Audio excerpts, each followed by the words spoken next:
Bienvenue à tous pour la leçon 3 du contenu du mentorat en TIC d'août 2017. Il s'agit d'une analyse à court terme de haut en bas, sur une échelle quotidienne à 4 heures.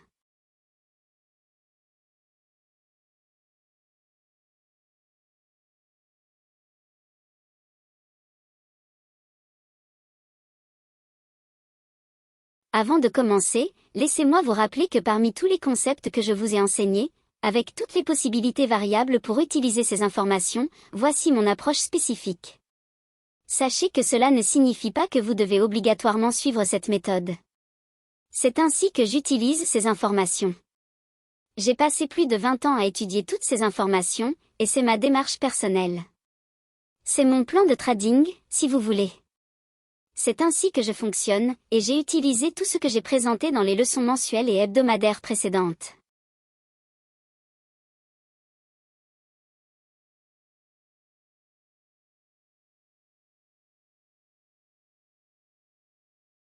Je ne fais rien de plus une fois que j'ai établi mon biais sur le cadre temporel élevé par rapport aux 2 premières leçons.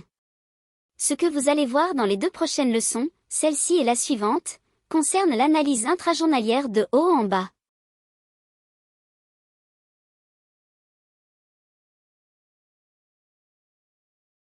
Ne vous attendez pas à une formule magique ou à une image magique. C'est ma démarche unique pour l'utiliser en combinant toutes les informations.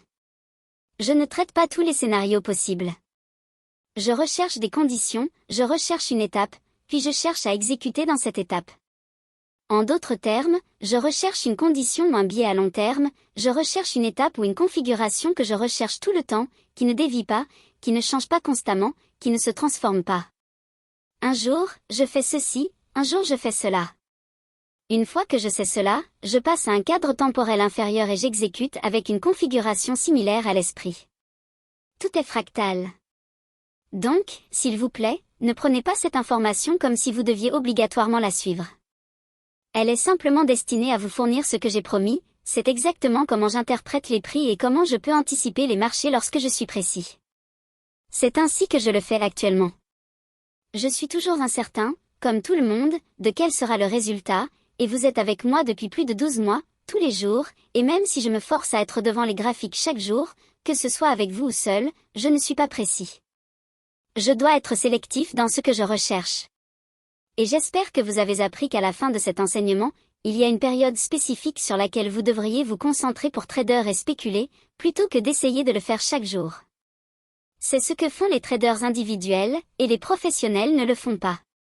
Regardez un cadre temporel à long terme et vous verrez qu'ils ne sont pas toujours occupés à prendre des transactions tous les jours. Ils attendent des configurations spécifiques, des conditions et des niveaux qu'ils ont déjà déterminés comme étant justes. Donc, l'objectif de cette présentation est de déterminer l'impact de la perspective quotidienne sur l'actif où le marché identifie le biais directionnel pour le graphique journalier à plus long terme.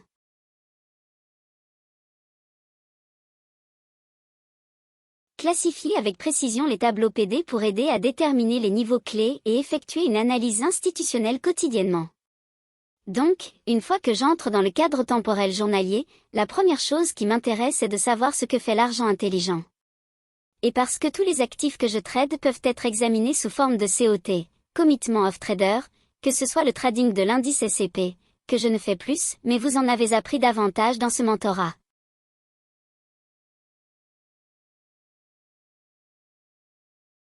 Vous pouvez consulter les données COT des 12 derniers mois et examiner leurs plus hauts et leurs plus bas en termes de position nette détenue, ce qui nous donne une idée de s'ils se couvrent, achètent ou vendent. Cela se fait plus sur une base à court terme en utilisant les données COT. Je commence donc mon analyse à partir du graphique journalier en me concentrant sur ce que font les traders institutionnels et les gros hedge funds pour le marché sur lequel je trade. Par exemple, si c'est le marché obligataire, je vais examiner les données COT pour les obligations du Trésor à 30 ans et obtenir les plus hauts et les plus bas en termes de la plage de leur position nette. Il se peut qu'il soit un moment où elle est au-dessus de la ligne de 0, comme le font habituellement tous les autres en utilisant le graphique COT. Mais cela n'a pas d'importance pour moi. Je crée ma propre ligne de 0 en obtenant les plus hauts et les plus bas des 12 derniers mois de leur position nette et en divisant cela par 2, ce qui me donne ma nouvelle plage. Au-dessus, c'est haussier, en dessous, c'est baissier. Encore une fois, avant d'aller plus loin, il est important que toute analyse mensuelle et hebdomadaire soit transposée sur le graphique journalier. C'est cela qui nous amène à croire s'il y aura un biais haussier ou baissier. De préférence, le graphique journalier devrait le confirmer. La prochaine chose que je regarde, c'est l'intérêt ouvert.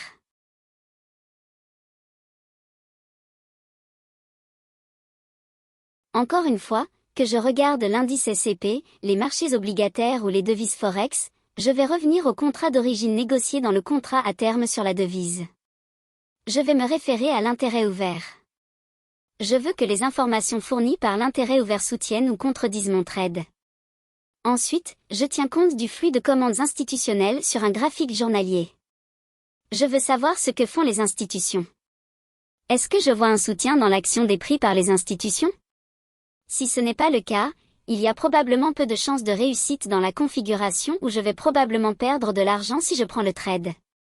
Idéalement, je veux voir le soutien des institutions derrière l'action des prix, et cela se reflète dans le flux de commandes institutionnelles.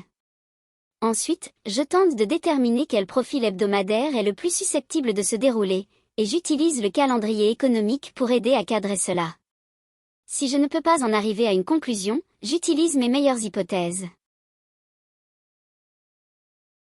Si j'ai tort, je me réfère au calendrier économique plus tard dans la semaine pour corriger mes hypothèses. Il peut y avoir un profil hebdomadaire qui fonctionne mieux en seconde moitié de la semaine par rapport au phénomène du lundi, mardi, mercredi que j'aime utiliser pour un tir, une opportunité. Ensuite, je commence à chercher une analyse intermarché, en examinant les relations entre les paires ou les actifs corrélés. Je recherche des divergences, par exemple, le dollar atteint un plus haut plus élevé tandis que l'euro échoue à atteindre un plus bas, ce genre de choses. Dans l'analyse quotidienne passant au graphique en 4 heures, cela commence à avoir du sens, et vous pouvez obtenir des confirmations dynamiques pour vos idées de trading en commençant à utiliser cette analyse intermarché du quotidien au graphique en 4 heures. Ensuite, je cherche la structure du marché, et c'est là que j'incorpore davantage l'utilisation de niveaux de rupture et de blocs de mitigation. Je vais examiner les structures de marché haussière et baissière globale tout en maintenant le flux d'ordres institutionnels global tout en créant une plus grande amplitude de balancement de structures de marché. Je vais également examiner la matrice des PD arrêts, en définissant à nouveau les PD arrêts de premium à discount en utilisant ces niveaux pour calibrer mes niveaux de prix clés.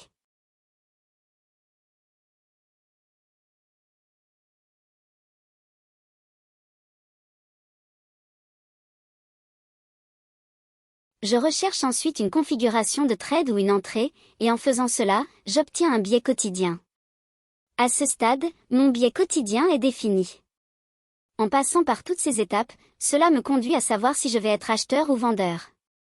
En suivant ce processus, vous verrez que cela vous mettra en phase avec l'expansion de la fourchette de prix la plus probable.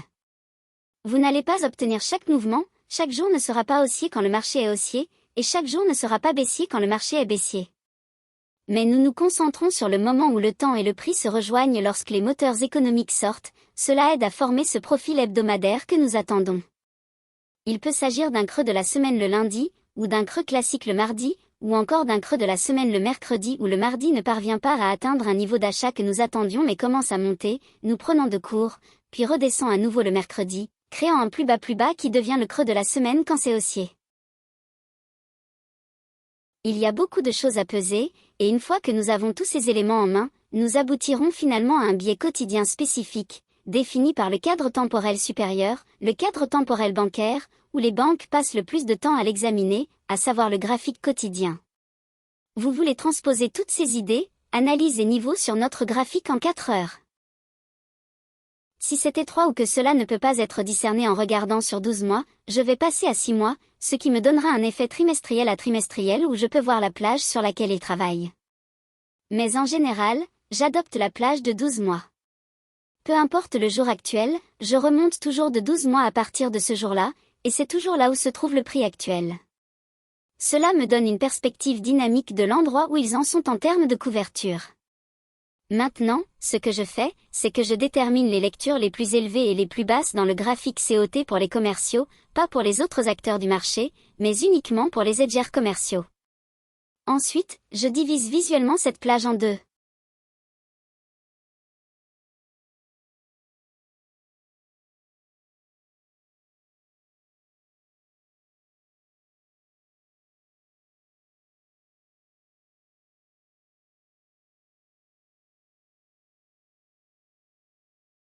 Je considère la position nette comme haussière si elle est au-dessus de la moitié de la plage de 12 mois et baissière si elle est en dessous de la moitié de la plage de 12 mois.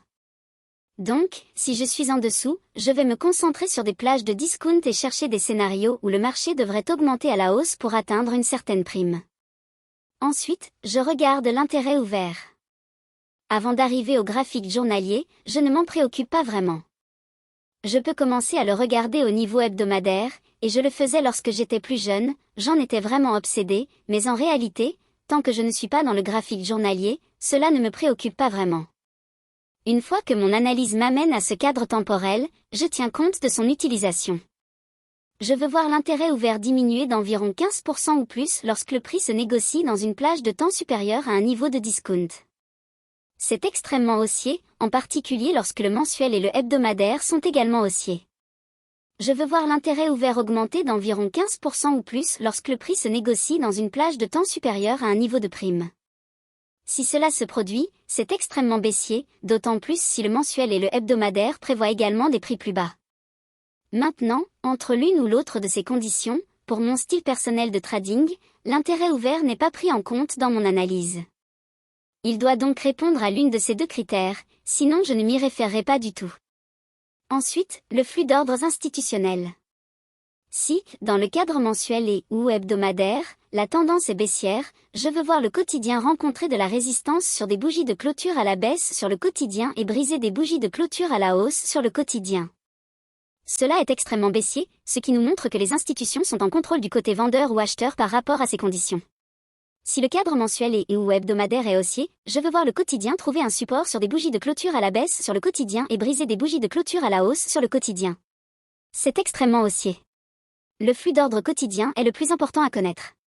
Si vous ne regardez pas d'autres horizons temporels et que vous ne voulez regarder ou vous référer qu'au quotidien, bien que je vous conseille de le faire, je sais que beaucoup d'entre vous, pour une raison quelconque, ne veulent pas regarder ou se référer à ces graphiques à plus long terme. Mais si vous ne le faites pas, ou si vous ne les étudiez pas au moins du point de vue institutionnel, vous vous limitez vraiment dans votre analyse, et cela crée une vue trop étroite. Cependant, vous devez au moins commencer par le graphique quotidien si vous ne comptez pas aller plus loin. Commencez au moins toute votre analyse sur un graphique quotidien, car si vous ne savez pas ce que le graphique quotidien implique en termes de tendance institutionnelle haussière ou baissière, vous jouez à la roulette russe. Vous ne savez pas vraiment ce qui va se passer sur des plages de temps plus courtes, et ce qui peut sembler être de la hausse sur un graphique en 4 heures ou en 1 heure peut en réalité être une configuration qui vous met à découvert depuis une perspective quotidienne. Il est donc très important que nous suivions ce que font les institutions à partir d'un graphique quotidien, et idéalement à partir du mensuel, et que nous ayons une confirmation du profil hebdomadaire. Si je ne peux pas obtenir d'indices sur ce que font les mensuels et les hebdomadaires, peut-être qu'ils sont en consolidation, peut-être qu'ils sont neutres, peut-être qu'ils sont en conflit. Si je ne peux pas obtenir d'indices sur ce que font les mensuels et les hebdomadaires, ou si le mensuel s'attend à une baisse et que le hebdomadaire ne montre rien qui indique une poursuite de cette tendance, ou s'il n'a pas encore suffisamment corrigé pour être en accord avec cette tendance, alors je commence avec le seul graphique quotidien.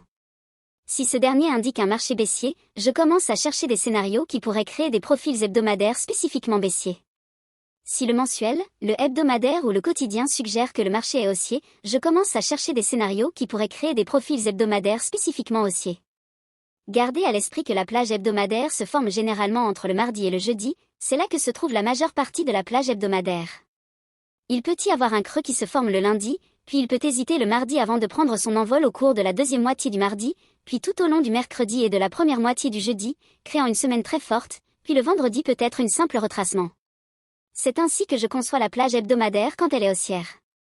Quand elle est baissière, je conçois le mardi comme le point culminant de la semaine et l'ouverture de New York le jeudi comme le creux de la semaine, et le vendredi et le lundi sont simplement des phases de consolidation où se situent près de l'ouverture, suivant un scénario de type Power Tree. Ce n'est pas toujours le cas, mais c'est ainsi que j'adopte toutes mes hypothèses baissières, et c'est là que je commence. Je commence à chercher des profils hebdomadaires qui correspondent à cette vision. Malheureusement, le seul outil à notre disposition pour prévoir les profils hebdomadaires est le calendrier. En utilisant le calendrier et en recherchant des événements spécifiques, cela peut vous aider, mais il n'y a pas de solution universelle ici. Vous ne pouvez pas dire que cela ne se fait que d'une seule manière et que cela ne peut pas se faire autrement. Croyez-moi, j'aimerais pouvoir vous montrer et le faire, et je serais ravie de le montrer sur Internet tous les jours, mais je ne peux pas. La limitation est que nous ne pouvons faire l'analyse que pendant le week-end avant l'ouverture du marché, puis le dimanche, voir où nous ouvrons, et ensuite observer ce qui se passe le lundi. C'est pourquoi j'aime généralement rester à l'écart. Dans le cadre du mentorat, il m'arrive d'être actif les lundis, parfois je surveille le marché de plus près que je ne le ferais normalement si je ne faisais que trader mon propre argent et que je n'étais pas devant un public.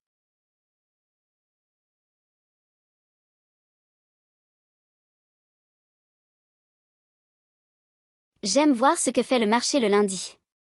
Je suis prêt à sacrifier le creux de la semaine du lundi parce que si le marché va généralement à la hausse, le mardi me donnera en général une entrée de trade optimale basée sur le creux du lundi, et je peux entrer en position si ce n'est pas le cas. Mercredi, nous ferons une entrée basée sur le creux du mardi. Je ne suis donc pas vraiment préoccupé par l'obtention du creux le plus bas, je veux juste entrer dans la majeure partie de la période allant du mardi au jeudi, c'est ce que je vise principalement. Et si je peux avoir l'action du mardi jusqu'à l'ouverture de New York le jeudi, alors c'est gagné, c'est tout ce que je recherche. Ça ne se passe pas toujours exactement comme ça évidemment, mais pour en savoir plus sur les profils hebdomadaires, je vous conseille de revenir au contenu de mars pour des détails sur les types de profils hebdomadaires et en examinant le calendrier économique, je vous donne les détails qui vous permettront de comprendre comment les profils hebdomadaires se déploient ou sont susceptibles de se déployer. Vous utilisez le calendrier économique et le flux d'ordres institutionnels du mensuel et du hebdomadaire, et maintenant de cette analyse quotidienne, pour vous synchroniser avec ce qui peut se produire en termes de profil hebdomadaire. Et encore une fois, vous ne pourrez jamais prévoir avec précision chaque semaine. Je n'ai pas de méthode précise pour appeler les profils hebdomadaires chaque semaine.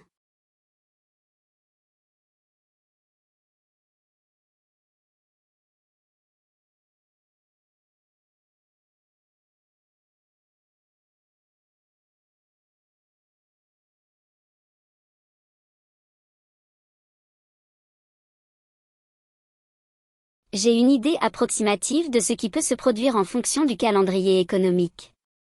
Donc, le week-end, avant même que le marché n'ouvre, vous me voyez généralement faire une analyse jour par jour, le matin même ou le jour même de notre analyse. Vous ne voulez pas faire ça. Vous voulez commencer le week-end, comme aujourd'hui à l'heure de cet enregistrement, c'est un samedi. Ce que j'aimerais faire, c'est regarder le calendrier économique pour toute la semaine et voir où se trouvent les catalyseurs de la semaine en termes de séances, que ce soit à Londres ou à New York, et quel jour de la semaine, et voir quel type de phénomène pourrait se produire en fonction des plages de primes et de rabais qui sont actuellement présentes sur le marché. Si je suis baissier et que je pense qu'il va y avoir un démarrage lent de la semaine parce que le calendrier économique est plutôt calme jusqu'à environ l'ouverture de New York le mardi, eh bien, devinez quoi, nous pourrions finir par voir une inversion du marché à l'ouverture de New York ce jour-là, ce qui commencera la plage hebdomadaire.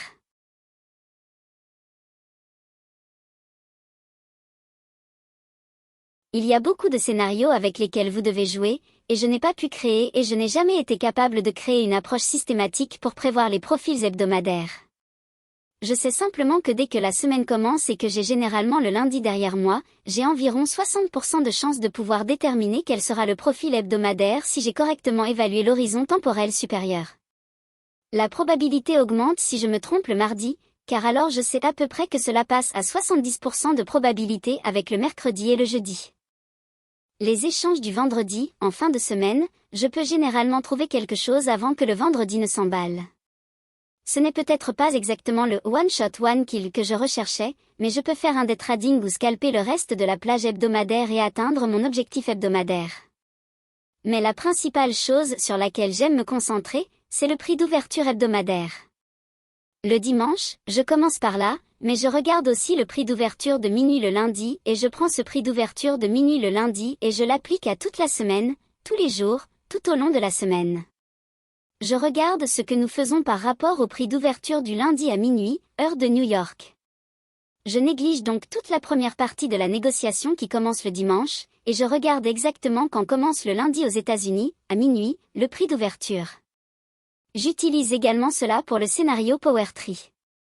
Donc, j'utilise le prix d'ouverture du dimanche, qui est notre ouverture naturelle pour le Forex, ou j'utilise le prix d'ouverture du lundi à minuit, heure de New York.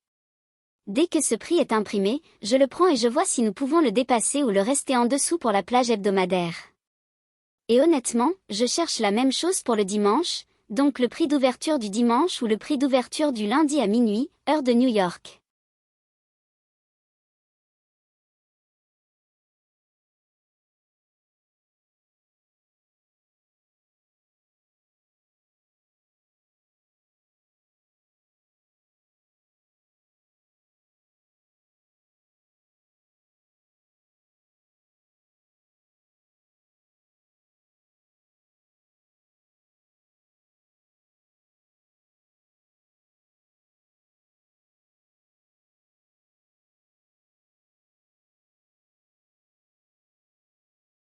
Si je suis haussier, je préfère voir le prix descendre en dessous de ces prix et chercher une sorte de plage de remise, ou si je suis baissier par rapport à l'horizon temporel supérieur mensuel et hebdomadaire, si je m'attends à des prix plus bas, je veux voir le prix monter au-dessus de ces deux prix, ou au moins l'un d'entre eux, ce qui a du sens en termes de remise à prime. Donc, s'il monte vers une plage de prime au-dessus de ce prix d'ouverture par rapport à l'un de ces prix d'ouverture naturels ou du lundi à minuit à New York, quel que soit le prix d'ouverture imprimé, alors la manière la plus simple de procéder est d'ouvrir un graphique horaire et de prendre le prix d'ouverture horaire à minuit le lundi pour la paire ou le marché que vous regardez, c'est le prix d'ouverture que j'utilise pour la semaine. Ensuite, je recherche des divergences SMT et j'utilise l'analyse intermarché, comme je l'ai expliqué dans les deux précédentes.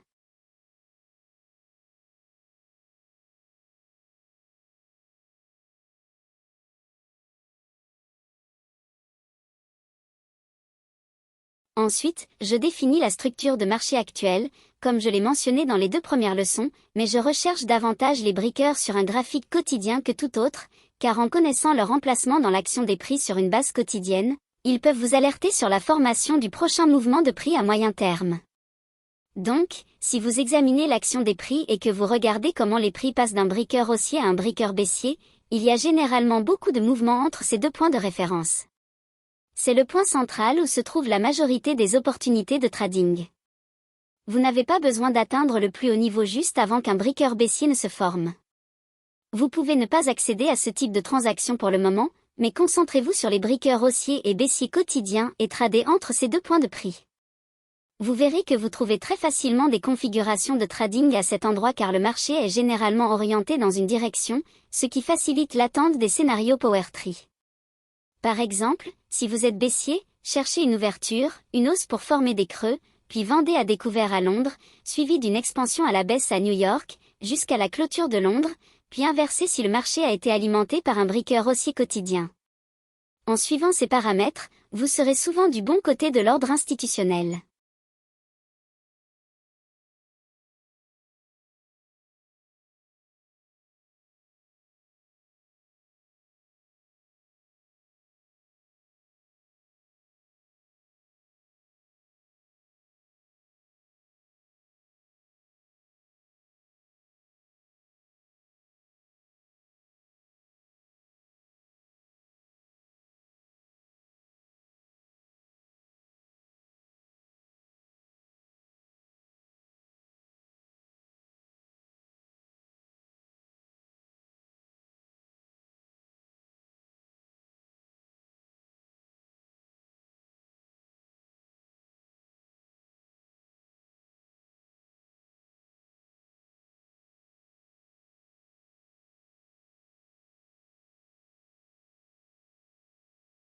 Ensuite, je parcours le quotidien et je passe au graphique en 4 heures en utilisant la matrice de la RPD.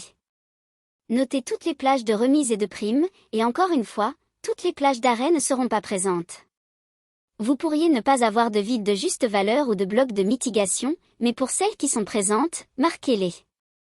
Parce que lorsque le prix les atteint, et que nous examinons également d'autres éléments dans la prochaine leçon, pour les déviations, vous obtenez une convergence de différents éléments sur lesquels vous pouvez prendre des trades.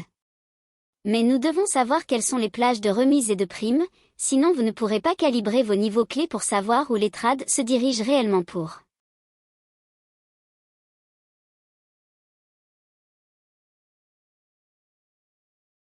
Enfin, bien sûr, si nous avons déjà effectué le travail de création d'une matrice PDRA pour savoir ce qui se trouve au-dessus de nous en termes de niveau que le prix pourrait atteindre et ce qui se trouve en dessous de nous en termes de niveau que le prix pourrait atteindre, nous calibrons ces niveaux au niveau le plus proche par tranche de 10 ou de 5, et j'ai déjà abordé ce point à plusieurs reprises dans mes enseignements précédents, donc je ne vais pas m'étendre davantage ici. En résumé, vous voulez calibrer ces niveaux autour des plages de remise et de prime de la matrice PDRA. Enfin, vous arriverez à votre biais quotidien. On me pose souvent beaucoup de questions sur la façon dont je sais quel sera le biais quotidien. Je pense que l'assumption naturelle est que lorsque je parle du biais quotidien et que je sais quel sera le biais quotidien en fonction de mon analyse, tout le monde, en particulier ceux qui ne sont pas dans notre groupe de mentorat, suppose que si je suis haussier, j'achète tous les jours, et c'est là que la pensée du trader particulier intervient. Si nous sommes haussiers sur un marché, cela ne signifie pas que nous achetons tous les jours. Les conditions doivent être réunies pour répondre à cette attente. Si nous sommes haussiers, nous attendons que les plages de remise soient négociées, puis nous exécutons un ordre d'achat. Si nous sommes baissiers, nous attendons que les plages de primes soient touchées à un moment spécifique de la journée, afin que le temps et le prix se rencontrent, et lorsque cela se produit, nous exécutons une vente à découvert. Après avoir fait référence aux considérations liées à la couverture commerciale et au suivi de l'intérêt ouvert, en déterminant le flux d'ordres institutionnels sur le quotidien et en passant au graphique en 4 heures, en anticipant des profils hebdomadaires spécifiques, et encore une fois, je vous conseille de revenir au contenu de mars, car cela vous aidera à comprendre ce que sont ces profils spécifiques en fonction de tout ce que vous avez appris jusqu'à présent. Ensuite, confirmez l'analyse avec la corrélation du marché et l'analyse intermarché, en cherchant spécifiquement des divergences SMT, en sélectionnant une partie de la structure du marché pour cadrer un trade, en regardant où nous nous trouvons en termes de la plage, et en définissant des plages PD à l'intérieur de cette plage pour arriver à des niveaux clés. Une fois que j'ai fait tout cela, j'ai essentiellement obtenu une analyse basée sur la direction sur un.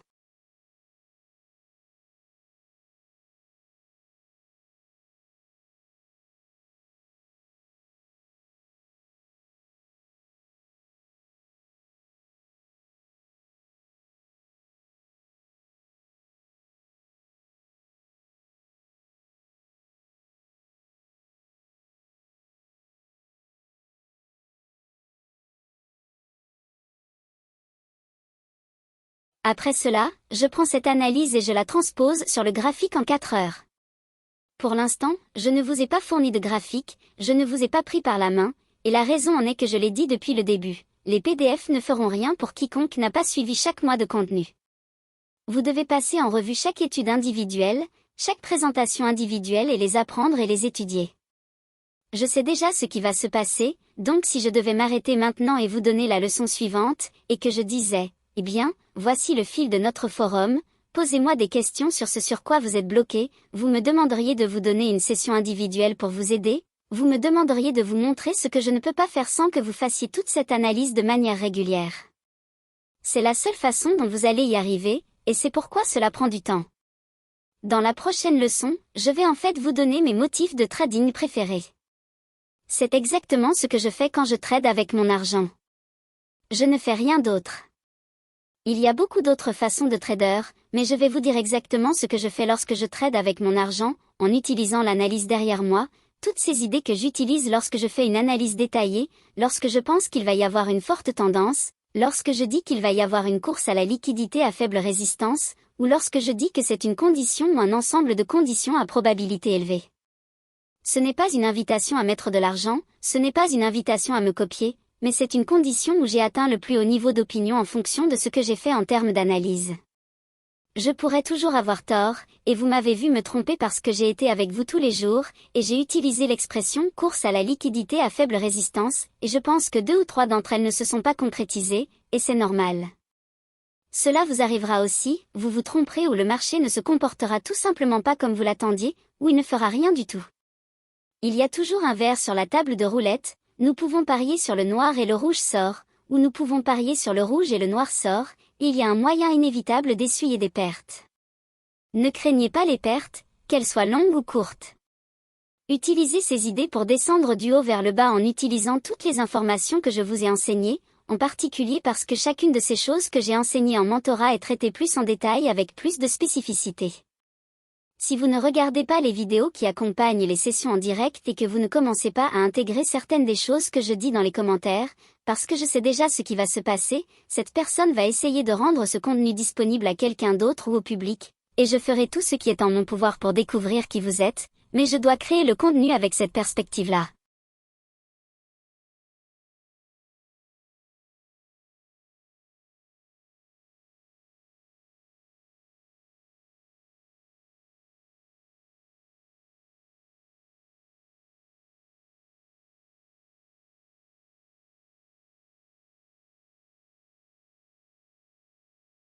Donc, il vous faut beaucoup de travail de votre part encore, car un fichier PDF que vous partagez comme ça pourrait être utile à quelqu'un, oui, un peu, mais vous n'allez pas tout savoir en le parcourant, car il y a beaucoup de choses que vous devez comprendre qui sont expliquées de manière conceptuelle dans les enseignements précédents.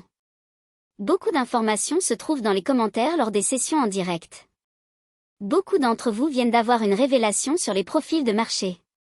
Beaucoup d'entre vous ont découvert comment trouver les profils d'achat et de vente des market makers et leurs faiblesses au cours de la semaine dernière lors de nos sessions en direct. J'ai reçu environ 30 emails de différentes personnes qui disaient comprendre comment trouver les profils d'achat des market makers. C'est parce que vous avez suivi tous les enseignements du mentorat et que vous utilisez maintenant les PDRA, car c'est ce que je vous ai dit, c'est l'élément manquant, la chose que personne ne sait comment utiliser avec les concepts ICT et dans les tutoriels gratuits, etc.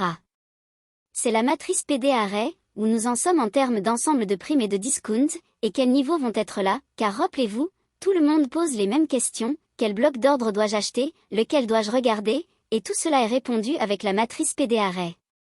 Vous devez travailler du haut vers le bas depuis le cadre temporel global jusqu'à ce cadre temporel quotidien. Maintenant, nous arrivons à l'essentiel de ce que le marché va probablement faire, car nous avons deux cadres temporels supérieurs au-dessus de nous, soit ils vont soutenir et pousser le prix, soit ils vont changer de direction et nous verrons ce changement de direction sur le cadre temporel quotidien et en 4 heures. Jusqu'à la prochaine leçon, je vous souhaite bonne chance et bon trading.